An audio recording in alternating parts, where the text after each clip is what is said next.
Keinginan memiliki anak laki-laki yang gagah atau anak perempuan yang menggemaskan adalah dambaan umum bagi banyak pasangan. Namun, di balik harapan tersebut, sains memegang kendali penuh melalui tarian kromosom yang menentukan takdir gender seorang anak. Pada dasarnya, penentuan jenis kelamin adalah permainan probabilitas biologis.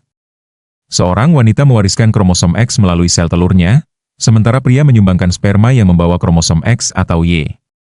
Pertemuan sperma Y dengan sel telur akan menghasilkan anak laki-laki, sedangkan pertemuan sperma X akan melahirkan anak perempuan.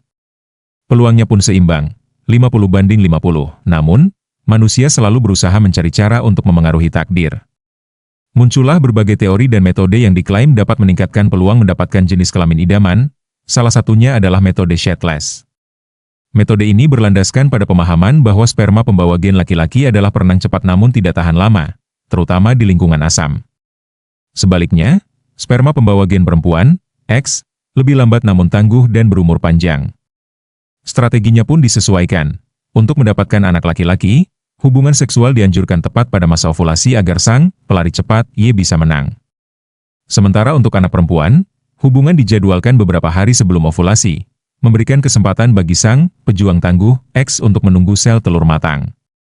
Selain waktu, kondisi, medan perang juga dipercaya berpengaruh. Pola makan ibu disebut-sebut dapat mengubah tingkat keasaman, pH, tubuh. Diet kaya kalium dan natrium diyakini menciptakan lingkungan basa yang ramah bagi sperma Y, sedangkan diet kaya kalsium dan magnesium menghasilkan lingkungan asam yang lebih disukai sperma X. Banyak pasangan memiliki preferensi jenis kelamin untuk calon buah hati mereka. Namun, di balik keinginan tersebut, terdapat proses biologis yang menentukan segalanya. Mari kita bedah fakta ilmiah dan metode yang populer untuk merencanakan jenis kelamin bayi. 1. Dasar ilmiah. Peran kromosom X dan Y jenis kelamin bayi ditentukan pada saat pembuahan dan bergantung sepenuhnya pada kromosom yang dibawa oleh sperma. Wanita, sel telur selalu membawa kromosom X. Pria, XY sperma dapat membawa kromosom X atau kromosom Y.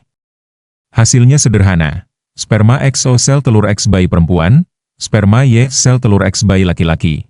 XY, secara statistik, peluang mendapatkan anak laki-laki atau perempuan adalah seimbang, yaitu 50-50. 2. Metode alami, bisakah peluang ditingkatkan? Beberapa metode alami diklaim dapat memengaruhi jenis kelamin bayi, meskipun efektivitasnya masih menjadi perdebatan di dunia medis. Salah satu yang paling terkenal adalah metode Shetless. Metode metode ini didasarkan pada karakteristik sperma yang berbeda. Sperma Y, laki-laki lebih kecil, cepat, namun lebih rentan dan tidak tahan lama di lingkungan asam. Sperma X, perempuan lebih besar, lambat, namun lebih kuat dan tahan lama di lingkungan asam. Berdasarkan ini, strategi yang disarankan adalah, untuk anak laki-laki, lakukan hubungan seksual sedekat mungkin dengan waktu ovulasi. Tujuannya agar sperma Y yang cepat dapat mencapai sel telur lebih dulu. Untuk anak perempuan, lakukan hubungan seksual 2-3 hari sebelum ovulasi. Tujuannya agar saat sel telur dilepaskan, hanya sperma X yang lebih tahan lama yang tersisa untuk melakukan pembuahan. 3. Faktor lingkungan, pH vagina dan pola makan. Kondisi keasaman, pH, vagina dan tubuh juga diyakini berperan. Lingkungan basa, alkaline dianggap lebih ramah untuk sperma Y, laki-laki. Ibu disarankan mengonsumsi makanan tinggi natrium, daging, ikan asin, dan kalium, pisang, alpukat. Lingkungan asam, acidik dianggap lebih mendukung sperma X, perempuan.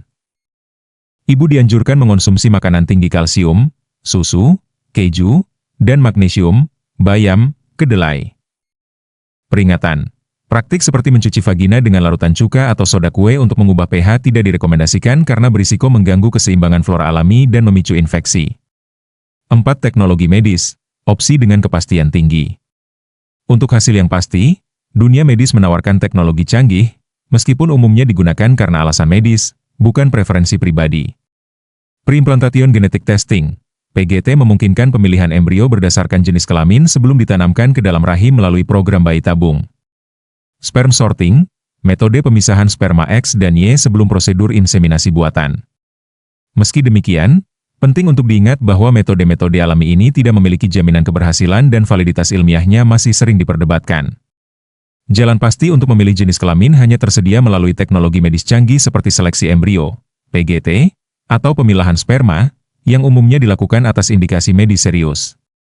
Pada akhirnya, terlepas dari segala upaya, anugerah terbesar adalah kehadiran seorang anak yang sehat dan dicintai. Karena esensi dari menjadi orang tua bukanlah tentang jenis kelamin, melainkan tentang cinta tanpa syarat yang diberikan kepada sang buah hati. Meskipun berbagai metode alami menawarkan harapan, tidak ada yang memberikan jaminan 100%. Pada akhirnya, yang terpenting adalah menyambut kehadiran buah hati yang sehat dan bahagia, terlepas dari jenis kelaminnya. Konsultasikan selalu dengan dokter sebelum mencoba metode apapun untuk merencanakan kehamilan.